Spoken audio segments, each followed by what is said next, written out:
지금은 완치된 상태지만 아직은 악력이 예전의 50% 정도밖에 되지 않아요. 하지만 악력이 제로였던 적도 있었으니 많이 회복된 편입니다.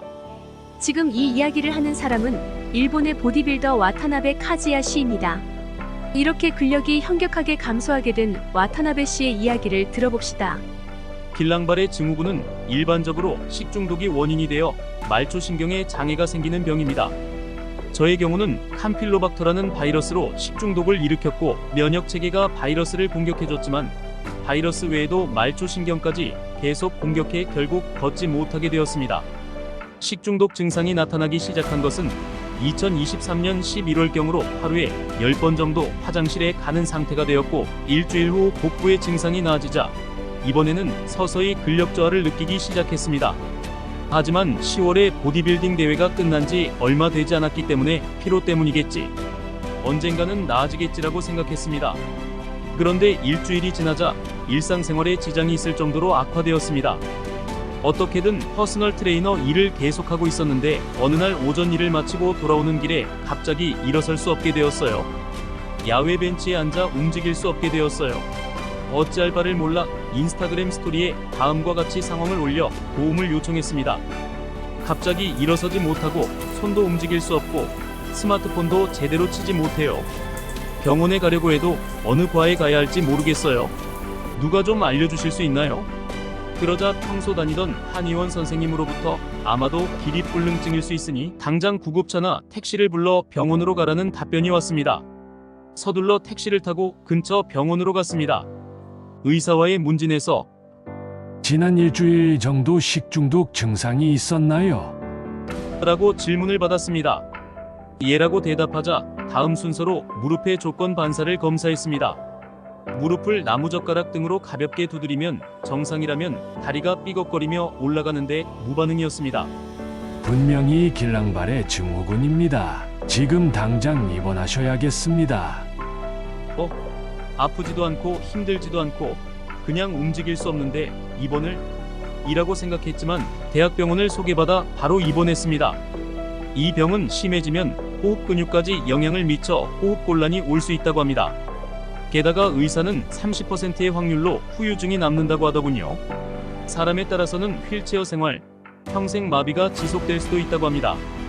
그 말을 들었을 때 처음으로 사태의 심각성을 알게 되었습니다. 열정을 쏟았던 보디빌딩의 세계로 돌아갈 수 없을지도 모른다는 생각에 절망했습니다. 계속 대회에서 일본 1위를 목표로 해왔고 최근 대회에서 2위를 차지하면서 내년에는 꼭 이라고 생각했습니다. 앞으로 무엇을 목표로 살아야 하나 하고 삶의 지침을 잃어버린 것 같았습니다. 치료는 면역글로불린 주사와 물리치료사의 재활치료가 전부였습니다. 면역글로불린은 자가 치유력을 높여주는 약인데 처음 일주일은 상태가 점점 더 나빠졌습니다. 메스꺼움도 심하고 몸무게는 계속 줄었습니다. 화장실도 간호사가 들어올려서 데려다주는 상태였습니다. 그 후 회복세로 돌아섰지만 몸과 마음이 모두 저 밑바닥까지 떨어졌습니다. 다시 일어설 수 있었던 계기는 인터넷에서 병에 대해 검색하던 중 길랑발의 증후군에 걸렸지만 이후에도 보디빌딩 대회에서 여러 번 우승한 유명 선수를 발견한 것이 계기가 되었습니다. 이 병에 걸려도 보디빌딩 세계에서 활약할 수 있구나라는 용기를 얻었습니다. 절망에서 벗어나 복귀를 위한 재활에 긍정적인 마음을 가질 수 있었습니다. 움직이지 않는 손가락을 구부리고 펴는 것부터 시작해 블록 쌓기, 점토 펴기 등 지금은 생각도 못하겠지만 페트병 뚜껑을 아무리 노력해도 열지 못하던 시절이 있었어요. 그런 모습들을 인스타그램에 올리고 있어요. 처음에는 병을 숨기려고 했어요.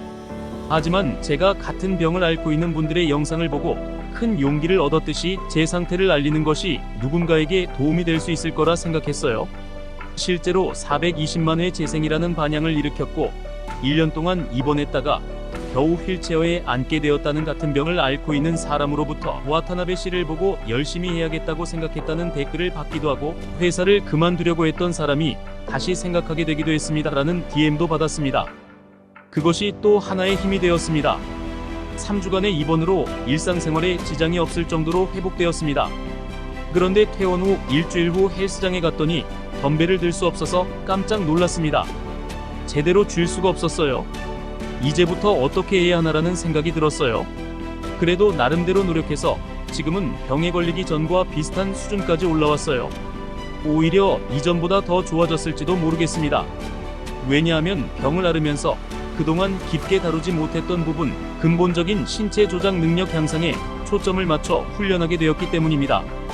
경기에 임하는 마음가짐도 달라졌습니다.